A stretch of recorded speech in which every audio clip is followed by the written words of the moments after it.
ကရဲဘော်တယောက်ပေါ့နော်ဒါပေမဲ့ချင်းလေးចောင်းကျွန်တော်ထိုင်းနိုင်ငံကိုရောက်လာတယ်ဒါပေမဲ့လည်းကျွန်တော်တော်လည်းရေးကိုနိုင်တဲ့ဘက်ကနေပါဝင်ပြီးတော့လှုပ်ဆောင်နေသေးပါပဲဆိုတော့ကျွန်တော်ဖြစ်တဲ့အတွက်အလျောက်ကျွန်တော်တချင်းနဲ့တော်လန်နေသေးပဲဆိုတော့ကျွန်တော်ဒီနေ့အားလုံးကိုဖြောပြပေးခြင်းတဲ့တချင်းလေးက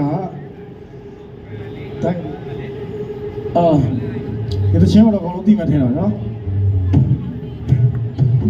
โอเคကျွန်တော်ကျေးဇူးပြုပြီးတော့ဗတ်တက်လေးရပြီးတော့လက်ခုပ်လေးတွေတီးပြီးလို့ရမှာ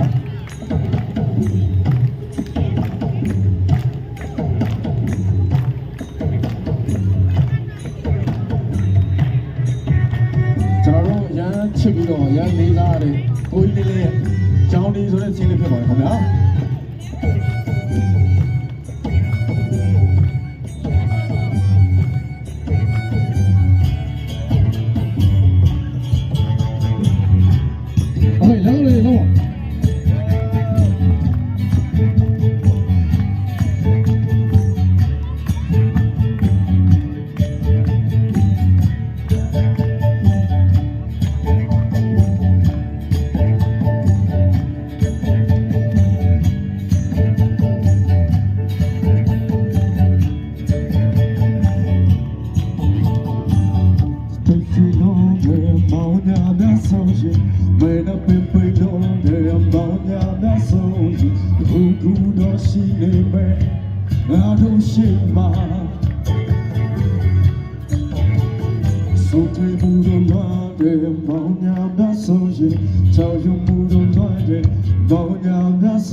ရောင်ရည်နဲ့တော်သူ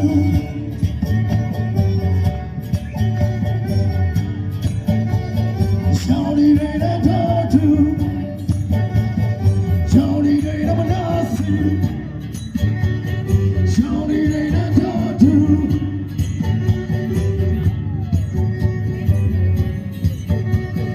ရောင်ရည်နဲ့တော်သူ